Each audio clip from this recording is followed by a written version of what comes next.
Javier Schwersensky, thank you for joining us on the BeCause and Effect podcast. Did I say that right? Javier Schwersensky. You are one of the few that said it very, very well, Nolan. So great. Congratulations. So CEO of the Winnipeg Humane Society, welcome to the show. We're going to talk about a lot of things because it's a crazy time out there right now. Most conversations when you meet someone, it starts off with how you've been dealing with the COVID-19 epidemic. So how has the Humane Society been handling things? How are you handling social distancing? And what's the last, 2-3 months been like for you guys? Well, the best metaphor I can tell you is we're building a plane as we're flying. We were deemed an essential service by the province, and that means that we have to, of course, observe all the lockdown measures, but we had to remain open. So very quickly, in just a few days, we had to get ourselves organized and see, how we can serve our purpose or mission, and still comply with all the regulations. And, of course, I'm biased because I'm the CEO, but I think we've done a very good job at trying to really meet the needs of the community in these uncertain times and protect the health and well-being of the staff. So what have been some of the big challenges for you guys? Like what has been something that you didn't expect? Oh, I didn't think that would affect things. Or what's something that surprised you about this whole process so far? Well, the more than surprise, I would say that there was this increase in demand for some things, and people not being able, for example, to feed their animals, and at the same time, the fact that we were under lockdown, so we can't just open the doors. We moved from coming here when we're open, which was pretty much every single day of the week, to having to do an appointment system, having to regulate our intake based on the capacity that we had to have staff in the premises observing social distancing rules. And what do we do with the animals that are not coming in to make sure that we are helping them, that we're protecting them, and the humans that are caring for them? So that posed a lot of logistical challenges that we kind of troubleshooted as we went, and we tried something, and if it didn't work, we'll try something else until we kind of found now more of a new normal in terms of how we operate. For sure. Well, yeah, as long as that plane stays in the air, you're just going to keep building and see what we're... We don't want to nosedive. Yeah, no kidding. So, one big change that's having to happen is you're doing a virtual Pause in Motion event this year, a big fundraiser, an event that normally people come out. I think it's in Assiniboine Park usually. You bring your pets and everyone gets together, and it's I've seen pictures and it looks like an amazing time. So tell me how this year has changed because of the pandemic and what you guys are doing a little bit differently. So we used to have a walk, and hopefully it will come back, 3,000 people at Assiniboine Park. I am usually in shorts and waving a flag and leading the parade. And of course, we had to pivot to something else. So we did some research in terms of organizations that were already doing online fundraising and events like this, and what we can learn from them. And did a lot of thinking. We went back to the community saying, if we do this, or how you feel. And we ended up keeping the core, which is be active with your pet. Have fun, enjoy the summer, celebrate the bond between the animal and the human, but let's do it virtually. So we post videos. I have my kids with my pets in one video, and essentially you post that and you can fundraise to help us do the work that we do. And we're very grateful. The community has responded really, really well. We also added a 50-50 online, and you can go to winnipeghumane.ca and still participate. I think that the pot is close to, $6,000. So it's, I'm not sure I can participate, but you can.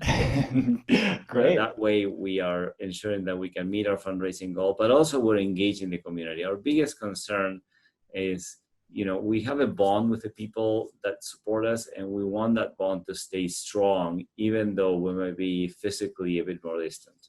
That's what's one of the coolest things about the WHS is that you have some passionate supporters and some people who will do, I don't know how many, I think I read somewhere over 700 volunteers that are within the sort of umbrella. how important is that connection and maintaining that connection? But I mean, how cool is it as the CEO to have people who will literally like go to the ends of the earth for your organization because they believe in the cause so much? I say to the team, I have the best job in the world. It's the support of the community is unbelievable. And any person that is lucky to be able to adopt an animal and they don't ask for much, they want to be fed and they want to go for a walk and, be entertained sometimes. If you have a cat, sit on your laptop and not let you type. But that bond is so special and people get it. And the ability for us to help an animal that is in need for many different reasons. Someone could pass away, the person is not able to keep up with, a medical condition, and being able to help. Our supporters understand that. And they also understand that we do this with their help. We couldn't do it without them. And that fuels our 750 active volunteers and the thousands of individuals that give us, hard-earned money. And I know that I have to be a careful steward of their trust and their money. And we try our very best to do both. So for the last few months, how have you stayed connected with those volunteers? Are people still able to come in and help out? Or obviously, there'll be a bit of a reduced schedule and stuff, but how have you stayed connected with the 750 as well? Well, one of the decisions that I made early on in my tenure, I've been here for 5 years, is to treat volunteers as if they were staff. So all staff communication is also sent to our volunteers. And also we send updates. So when we send an update to staff in terms of where we're at and where we're at financially, where we're at in terms of opening and reopening and services, we communicate to our volunteers. And actually next week, we'll have a thank you parade. So we're going to be at a safe distance. Our staff is going to be stationed through our parking lot, and volunteers can just drive by and we can wave at them, and we miss them. We miss them badly, and that's another way that we connect. Also, we have done a lot of online meetings via Zoom. We also use Microsoft Teams, and we try to stay connected in groups to remain connected, because volunteering is not only serving the community and helping our organization. It's a social aspect that we don't want to lose. So we replace 3D interaction to 2D interaction as much as we can. And we have a phenomenal volunteer services department that is really embraced technology to try to help us connect with our donors and our volunteers. For the average person who's heard of the Humane Society or kind of maybe generally knows what each one does in a city, what's something that the average person doesn't know about the WHS that you think they should know? Like maybe an operation that you got, or a function or a programming that you guys have that people just don't know about that you wish more people knew? Well, I guess there are many things. The biggest thing for us is anytime someone comes for a visit, they're surprised at what we have. We have a full medical suite where we treat over 9,000 animals every year. Most people are surprised to know that we are a through and through charity. We do not receive government money to run our operation. We do have a contract with the province to enforce animal welfare laws, and we have a contract with the city of Winnipeg to handle the stray cats on behalf of the city. But those are service contracts. The rescuing, the healing, the adoption that we do, it's all based on the support of the community. And the other aspect that is sometimes not understood is we are one of the oldest charities in Manitoba and in Canada, over 126 years now. And also we care about all animals, not only about dogs and cats, of course, and rabbits, but also about how well or not well our farm animals are being treated, what is happening with exotics. And we try to really enact change and ensure that people understand that we can do better to all animals, not only our cats and our. Right. Yeah. Going through again, the website is Winnipeg Humane Society, all one word.ca. There is, you could spend hours learning and understanding about all the different things that you guys are kind of doing and stuff. Was there anything about this job in the past 5 years that kind of, oh, I didn't know that I would have to become an expert on that, but here we are now. Now look at me. I could talk about this for hours. Like, is there anything that you didn't think that you would have to be an expert in that now you are?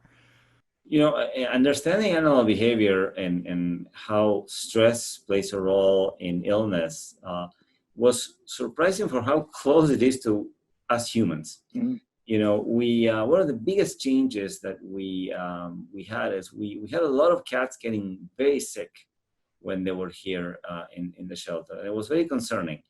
And there's a lot of research being done in North America, and we found out that the problem is cats are not used to be in tiny cages.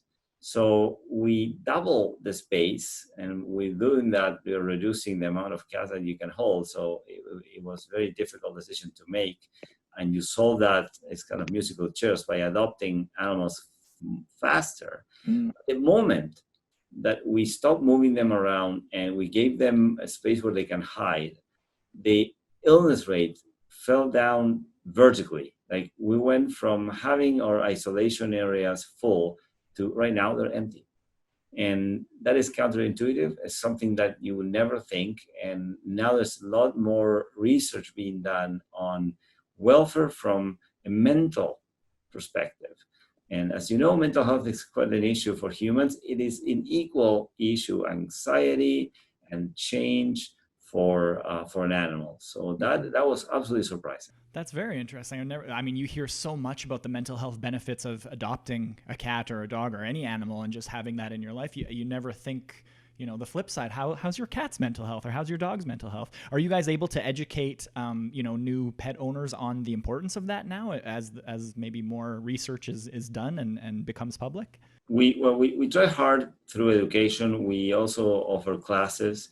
We have our helpline. So if anyone has challenges with, my cat is scratching or is acting strange, or my dog is chewing everything, what do I do? We're really trying to help. And the other big change for us is we don't want animals in the shelter if we can help it. We want to preserve the bond between that pet and those humans. So anything that we can do to help the community that way, we will do, and whatever it takes to support. Of course, with our current situation, we have started some classes, but we do mostly virtual consultations. Right, that makes sense. So you mentioned this is the best job in the world. Is that partially because you're a huge animal lover too, or what have you had pets your whole life, or what's your situation when it comes to pets? Yes, I have. I'm originally from Argentina, so the relationship is a bit different at the time. But my family had almost, I would say, a recreational farm in central Argentina, which I spent most of my summers growing up going there. So the school was over, and then I would spend a few weeks with my auntie in that farm, and it was just, unbelievable, kind of learning and then the environment. And then the biggest change growing up, my grandma's and grandpa's house were in a place where there was an empty lot to the side. And there was all of a sudden this black cat. And in Argentina, black cats are really not wanted at all. It's a sign of, if a black cat crosses you, then you need to do certain things in order to, prevent. We're, in that way, kind of funny. And I somehow, I was 7, convinced my mom to take the cat. So Mumi became the first, the family cat. And then we had a dog, but I made a promise. I said, I am going to take care of this cat. And I did. He slept on top of me for most of his life. Uh-huh. And he led a very long life, over 23 years for a cat. It was unbelievable. And we were inseparable. We were a team. He would always be waiting for me after school. And that kind of was the beginning of my relationship with pets. But to be honest, I also really like the fact that the Winnipeg Humane Society is a community-based organization. We are fueled by our staff and volunteers and our donors, and having that is so unique and so special that, you know, if you love the charitable world and nonprofits, it's an awesome place. It definitely seems that way from the outside. I mean, I've been at the foundation for about 5 years too, and you know, just being able to talk to people who choose to work in this industry or whatever you want to call it is a pretty inspiring thing. You must have been a pretty persuasive 7-year-old to be able to convince. I've been trying to convince. Well, I don't live with my parents anymore, but for the 17 years that I lived with them, I was like, "Can I get a dog? Can I get a cat?" And I was not able to persuade them. So as a 7-year-old, I'm impressed by your persuasion abilities, especially with the black cat. I think my mom may have wanted to get the cat. I don't know. I never asked, so I take the credit. Maybe it's not deserving, but I did push to get the. And my grandma was also, you know, in the background, really pushing because she really wanted this cat in a good home, and it was all by itself. We don't know what happened with the rest of the litter. Right. People would throw things in that kind of empty lot all the time. Oh, geez. So. Well, so can we talk a little bit more about Argentina and your past? Like, I don't know exactly when you came, but can you just tell me about how you sort of came to Canada, why, and how you started your career overseas? You know, where do you want me to start? So there's sort of things in your life that happen, and they are life-altering moments. So for me, it was in actually high school. So I was in my, I guess, grade 11, and my very dear friend, Pablo, Christian, challenged me. There was this little kind of ad in the school newsletter that at the time the United States and Argentina had an agreement, and there were some organizations that were selecting students to finish their last year of high school in the United States. And he just dared me. He said, you know, I challenge you that you're not gonna make it, and we bet a very traditional Argentinian cookie called an alfajor. It's a big deal. So I said, I bet I can. So I went to my mom and my dad and said, hey, can I apply for this? So I remember my parents telling me, look, you can, but if you get in, you're doing it. I said, sure. So I did apply, and there were 12 spots, and I ended up on the 12th spot. Wow. And I was the only actually student from a public school that made it, which made me a bit of a legend in my school. So, you know, I was in the public school. That was kind of, you know, the closest thing would be probably, I don't know, Calvin here. So off I went to the U.S. with a somewhat choppy, not great English to finish high school. And I ended up in St. Louis, Missouri. What an experience. And what people kept telling me there was, you don't know this, but you're Canadian. Really? And it's, well, you know, your demeanor, and you always follow the rules, and you know, and you're kind of you're very calm, and you act like a Canadian and a nice guy. Yeah, I guess. Okay, so I went back to Argentina, finished my university there, and did my master's. And the situation in Argentina was extremely difficult from an economic perspective, but I was always the guy against the grain. So, you know, I was working, and if you wanted to get a contract anywhere, you needed to always pay someone to, it just didn't sit well. So I said, well, how hard it is to get into Canada. So I looked, and there was this independent immigrant visa program. And I said, well, do you qualify for this? I'll just may as well. And at the same time, there was another little ad, and my background is in communications and advertising, so it's kind of always weaved through my life. So saying, you know, the Jewish community of Winnipeg is going to Argentina, and we're looking for people that wants to move to Winnipeg. And I said, okay, I already, you know, I've already entered the Canadian kind of process. And I had actually an interview with at the consulate, and they said, you know what, you're getting the visa. What you need to understand is none of your experience matters in Canada. You're going to be working at Tim Hortons for 2 years. If you're okay with that, then welcome to Canada. If not, stay in Argentina. So I said, okay, I understand. So I sent an email to Bob Friedman at the Jewish Federation of Winnipeg, and I get an email reply from a different person. And she says, before you go anywhere in Canada, you need to listen to us. Mm-hmm. So I did. They arrived in Argentina. It was funny because it was around this time of the year, which is kind of winter in the southern hemisphere.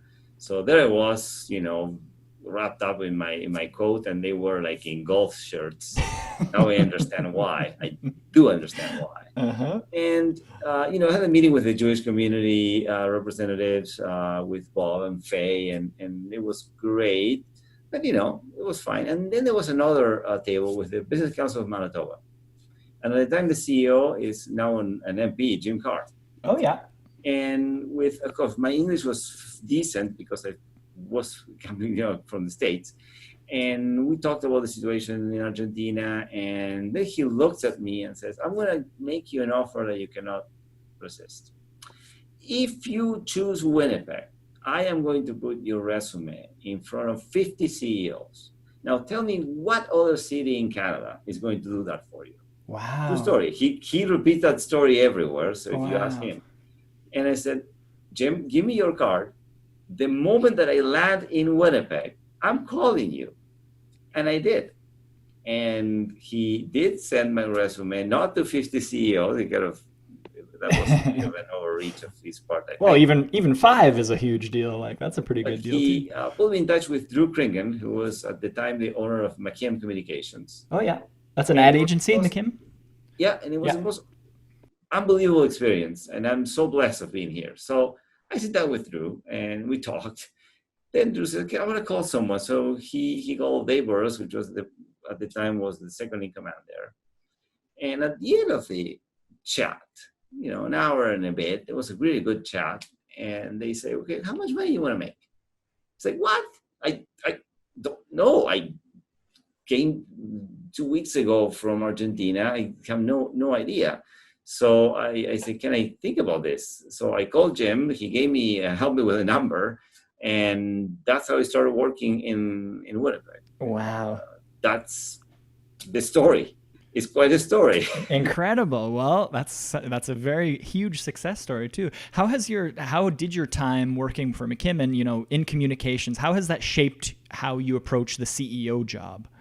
Well, Drew is more like almost like a dad, right? He is larger than life and very generous, very generous. So, I got furniture from that they were not using, and, they introduced me to curling, which I still to this day curl. Very cool. And then, of course, it was a temporary job, and it was intended to be a kind of unique getting experience. I got getting experience, and I'm being paid to have getting experience. And we lost a couple of accounts, so I knew that things were not great. And advertising is a tough business to start with. And at the same time, a person that was working there was working at a different company called Power Banknote. And she said, you know what, they may need someone like you. So I went for an interview, and I got a job there as McKim was transitioning to become what it is today. Mm-hmm. And so from McKim, I moved to Power Banknote, and I did international sales and marketing for them. And then my son Joel was born. And the issue with international marketing and sales is that you're traveling 2 weeks out of each month. Mm. So that was just not great from a supporting perspective. From fatherhood's perspective, yeah. So there was this, search. I was looking at the paper where I still was reading papers, like physical papers, and the Manitoba Museum was looking for someone, and what the requirements were really aligned with my history, because in Argentina I taught at the University of Buenos Aires, so I had quite a bit of academic background. If those listening watching these, I am a nerd. I am 100%, no question about it. So, that was interesting. And then serving the community is something that I always been, in my family, it runs in the family, and it was no travel. So I applied, and I remember I got the call from the HR person. I was in Penang, Malaysia. When I got the offer, I said yes. And then for the next almost 10 years, I worked as first the director of marketing, sales, and programs, and then the deputy executive director at the Manitoba Museum. Very cool. Did you work with Claudette Leclerc, obviously? Yes, I mean, she's my friend. Yeah. She's a mentor. I actually emailed her because I saw that she was no way. to say, hey, no matter what you do, I just follow you. So we were quite a team. We did quite a few interesting and innovative things there. That and she taught me how to be a CEO, an executive director, really. Awesome. And then I got the opportunity with the Winnipeg Humane Society. I met with the board. They liked me. I liked the challenge. And 5 years ago, this is where I am right now. And the rest is history, hey? It's an amazing story. Well, thank you for sharing it. I love it. Yeah. What's been the most surprising thing about the last 5 years specifically with the Humane Society from a CEO perspective? Well, everything is counterintuitive. That is kind of the recurring themes. When you think that, it's common sense. So for example, you need to bring every animal here. And the opposite is true.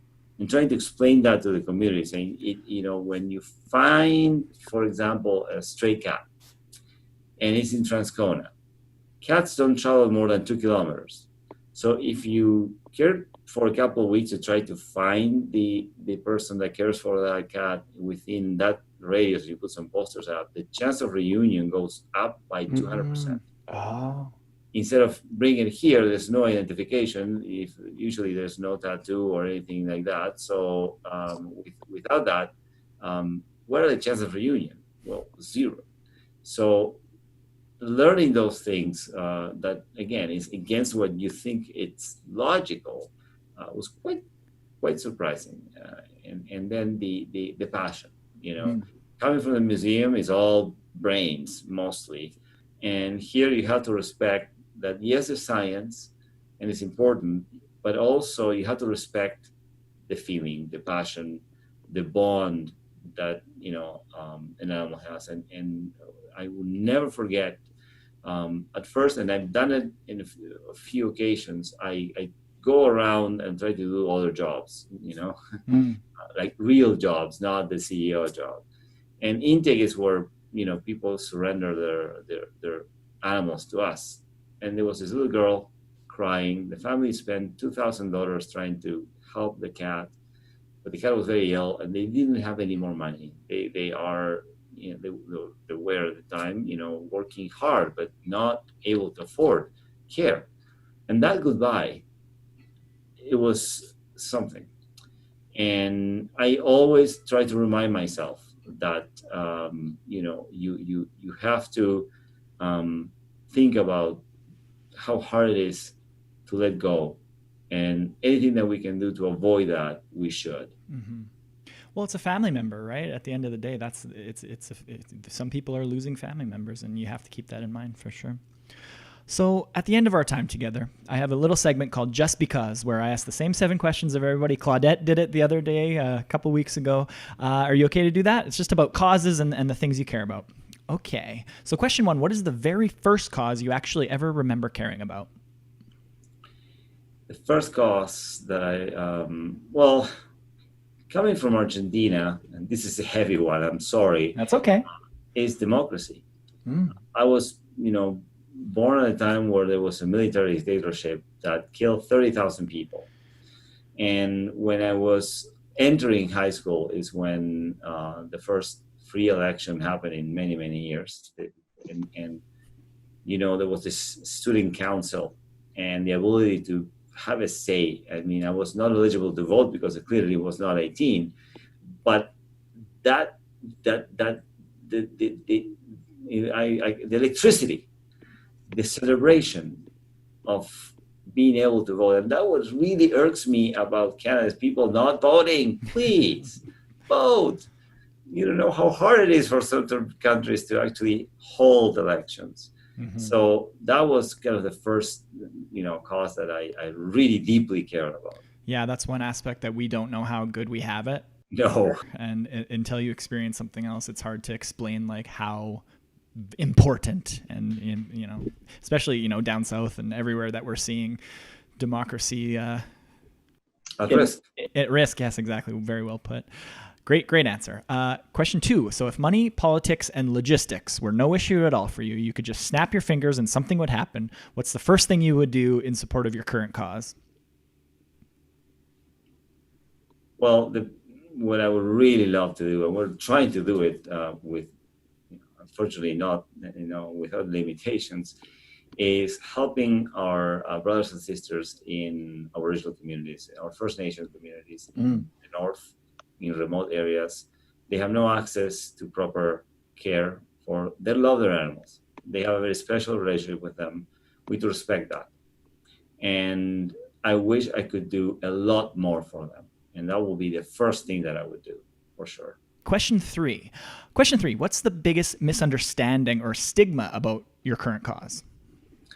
I think the biggest misunderstanding is that if you bring an animal to the Humane Society, the chances are that it's going to be euthanized. That is not the case. We actually reach the lowest number of euthanizations. We bring in to the shelter over 6,000 animals, and less than 11%, and they're extremely sick, are humanely euthanized. The vast majority, they get a new chance. This is a place of hope. And I wish more people will see that it is actually a place of hope. How much of your job is just educating people on on what actually happens instead of just, something they might hear about from so-and-so or from this source or from the third hand? Like how much of your time are you spending just educating the population? Well, it is my job. I learn more and more than being the CEO of an organization like this one. It is really about ensuring that people understand what we do and that we essentially explain why we do things in certain ways. And that's why I blog. I'm very active in social media. I try to be also with media requests explaining the work that we do, why it matters, and why we make certain decisions. It's supporting the team here, but also educating the public in a very respectful way. One of the things that we don't like to do is to judge anyone. So it's more about presenting the information and then trying to have conversations and bringing different perspective together. If there's many micro divisions within animal welfare, and I work hard to try to eliminate that as much as I can. Very well said. Yeah, for sure. So question 4, what's a time in your life where you had to pivot because plan A wasn't working out, so you had to go with plan B? That's the story of my life. There's been always something, and one of the things that I guess some staff might find annoying and others enjoy is, I love the idea of iteration. So nothing is really permanent. It's not that nothing is ever perfect. So we start something and we look at what results are we trying to achieve, and then we adjust. There's nothing wrong with making a mistake as long as we make it once, you learn from it, and then you make things better. And I understand that, when something's working, don't touch it. But also society changes all the time. So you have to be really attuned to what the community is expecting of you. So pivoting is in today's world, is just the way it is. Very well said. Yeah, no. At the end of our time together, so many people. I asked the same 7 questions of all even my as adults. guests. We try to teach kids like, hey, try. If you fail, that's okay. Some things about your causes, and even some things about grown-ups are still your like past. terrified of failure. So their plan has to be perfect, and then they just get paralyzed with. Okay, sweet. So with question not 1, actually what's the very doing first anything. cause No actions. you even remember caring taken. about? Yeah, that's so interesting. Question 5. What's the best advice that you've ever been given? I've been lucky to have a lot of great people and great mentors. I would say in along the lines of what we were just chatting about, Leanne Patorell at Pollard, we were working very hard on this RFP, and it was like 2 a.m, and she looks at me and says, "Good enough is good enough, Javier." And I now repeat that all the time is, if something is good enough, let's roll and not wait to be perfect, because by the time that is perfect, it may be too late. And that has been proven useful now. Every day we learn something new about the coronavirus and their changes, government adjusts as well. And, I'm not bothered by it. I just, it's good enough. Okay, let's roll and see what we can learn from it. And nothing is perfect anyway. So trying to achieve that, you're not going to do it. So you might as well just get it out, get it good. And if it's good, let's roll. I love it. Question 6, what advice would you give your 10-year-old self if you could talk to him right now? Well, I would look straight up at younger Javier and say, "Javier, shut up and listen." It's really not about fixing problems for people. It's about asking the very important question, what can I do to help you? And I was the type of person and boss at it 10 years ago, to say, this is what you're going to do. And that was not the right thing to say or to do. It's more about, how can I actually facilitate? How can I help you? I hear that a lot in communities that are serving, in charities that are serving different communities. We roll in, we say, here's how we're going to solve your problems. Here's how it's going to go. And you're going to be great. Whereas if you show up and ask, hey, what do you need? A lot of times the action is different than what you originally intended. So I think that's great advice. Yeah, very well said. Thank you. This has been a wonderful conversation. It's great to meet you. Last question is, what do you want to be remembered for?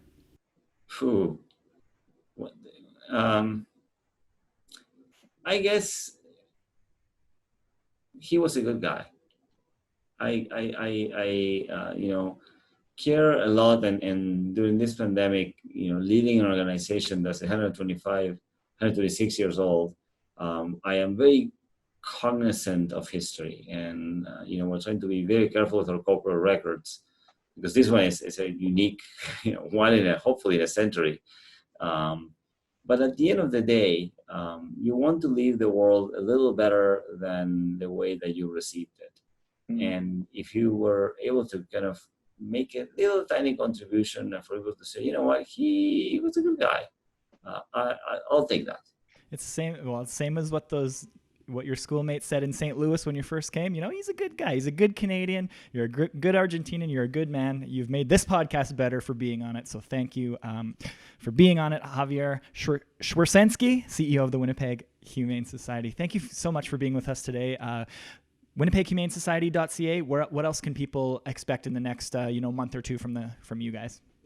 Well, we're going to continue to try to serve the community as best as possible, and we're continuously rolling out initiatives based on the need. So we're very, we're looking at the economy, we're looking at how we can help people. So we have a food bank that we started, and we are planning on continuing, and try to help those in need, both animals and humans. So what you would expect is a society that will listen to you and will try to be there for you.